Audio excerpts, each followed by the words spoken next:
Hi, I'm Dean Wanthrop, Development Manager for Lacey Group. It's been a hot and windy month at the Delray, but our principal contractor has continued to forge ahead, and I'm pleased to report the following construction update for the month of February. Our principal contractor, Hutchison Builders, have reported the following key milestones that have been achieved over the past 4 weeks. Extension of external scaffolding up to level 6, structural completion of level 4 and 5 suspended slabs, as well as installation of double height precast panels up to level 6, and completion of all other verticals up to the underside of level 5.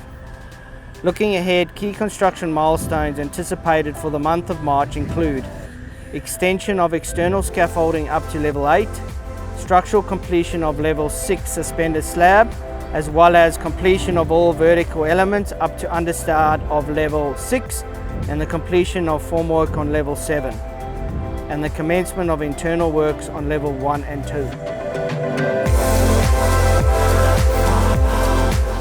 Based on the current program, building completion has been updated and is currently anticipated for mid-Q4 2023.